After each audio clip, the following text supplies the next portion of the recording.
Hi from my platform, Linda's TV show.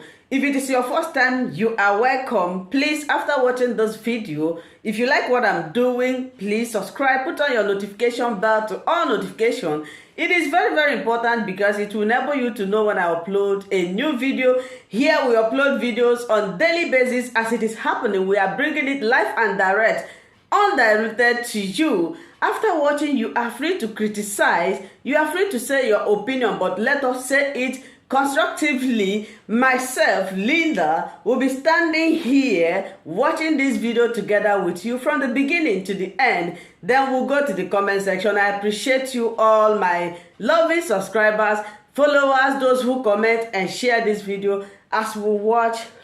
Do you consider that there is a court process in place and that perhaps may have to take its natural course? Yeah, thank you very much, Sharon. Thank you for having me, and thank you to the listeners. Yes, first point to make, Sharon, is that letter was actually written late April. If you see the stamp of the acknowledgement on that letter, it was received in the office of the Chief of Staff on the 26th of last month. And yes, on the 26th of April. And the letter was actually dated 20th of April. And so that is for a fact. So it wasn't written yesterday. It's about a month, exactly a month today, that letter was delivered to the office of the Chief of Staff. And what is the message? The message, first of all, is to thank the President and the federal government for the way that they have handled the insurgents, the Boko Haram issue in the Northeast, and also granting amnesty and a rehabilitation program for people involved in the Boko Haram insurgency and so on. Now come to the Southeast. Where Southeast faces some systemic, what I describe as systemic insecurity. And we have this agitation snowballing into today all manner of criminal gangs everywhere in the Southeast profess to be agitators, as it were. And we kind of think, I mean, since I came in as governor, we have faced these criminals head on in various dimensions. IPOB has consistently denied that it's part of the systemic insecurity. Some others attribute them to those, and then they deny. But we think it is time now, even though we've made substantial progress in terms of addressing, dealing with the criminals, because we have zero tolerance for criminality. But there is a bigger part of the reconciliation process, what the security people call the non-kinetic approach, which requires getting all the stakeholders at the table, around the table, to discuss the way forward and the future of security, peace, and development in the Southeast. And I'm convinced that Nnamdi Kanu, hate or love him, or agree with him, disagree with him, has become an important stakeholder in that conversation, giving as well what his own people are doing or not doing. And we need to have him around the table for that conversation. So we made that point about security, long-term security, sustainable security in the Southeast, to have all critical stakeholders. The issue of the rule of law is also another basis for our appeal. That there are several court judgments demanding for his release and unconditional release. And at least one of those court judgments has not been challenged up until this moment. Then there is the issue of his health. We read everything, all manner of things on the new media about his state of health and need for urgent attention. And like I said, also then for compassion. Yes, it's in the courts, but it's been on now for God knows how long. This matter has been in the courts, almost 2 years, getting to 2 years now. And that is a saying that justice delayed is justice denied. If you want to have this, let's expedite this whole process and conclude it. I couldn't believe that this whole process would have lasted more than a year, for example. You're now getting 2 years, and they still stuck at this lower bit, and then the courts asking for him to be released. Release him. And I said, okay. The second bit is if, because of the ongoing court processes, you can't release him unconditionally as ordered by the courts, because you have appealed one of the judgments. And I'm saying, for some other compassionate, for us to achieve the other objectives, hand him over to me. We will keep him. When you need him, we'll release him, we'll bring him to you. I will be the shorty. I'm prepared to do that. So we can start off the process of the healing and the systematic solution of the long-term security and development challenges in the Southeast. So that's what this letter is about. Yeah. So if the President Buhari just have a few days left under his belt to I am the salt of the earth. You also, as an Igbo man, you are as well the salt of the earth. I am not ready to lose my taste as the salt of the earth. What about you? If salt loses its taste, it is of no use. I am not ready to lose my taste as an Igbo man. Losing Biafra is losing your taste as an Igbo man.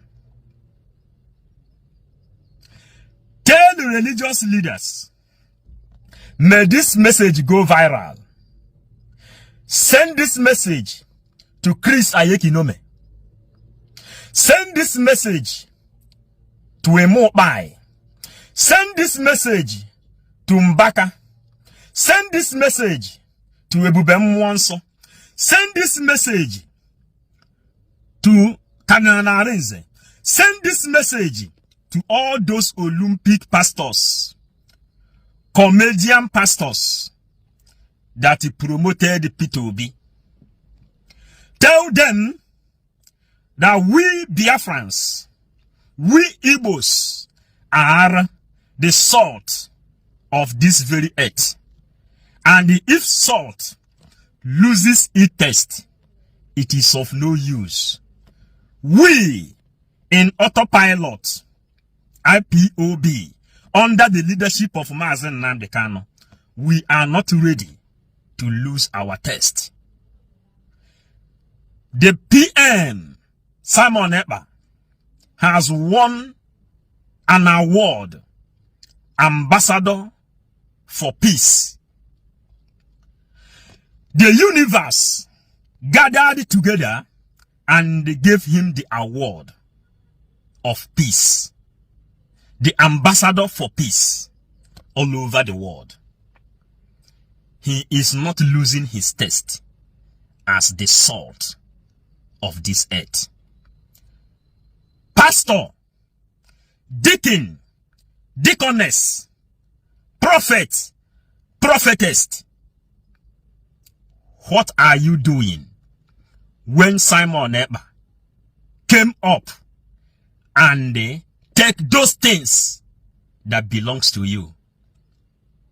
He is now the ambassador for peace all over the universe because he don't want to lose his taste as an Igbo man. And without Biafra, you will lose your taste as the salt of this earth. We are autopiloted, critical thinking IPOB members. Nnamdi Kanu'S say we should go back to school and read our books. So, tell Chris Ayekinome that he should also advise the parents inside his church to show their children the cartoon. Let him stop condemning cartoon. The white people, Europeans, Americans used cartoon as storytelling akụkọ ifo in Igbo language to tell their children what happened olden days. That is the importance of cartoon. When dragon is in existence today, when dinosaurs is in existence, that is the meaning of cartoon. I will show you the video when Chris Ayekinome is telling the multitude and they are clapping for him that parents should not be allowing their children to watch cartoon. Cartoon is to tell children what happened olden days. Ndị Igbo used to call it akụkọ Mike Ejaya. When tortoise is talking, when animals used to speak, we call it akụkọ Mike Ejaya. Akụkọ ifo, story. These pastors has deceived us so much. Forward this message to any pastor you know. Tell them that we are the students of Nnamdi Kanu, and he taught us what he called mental toughness and mental capability.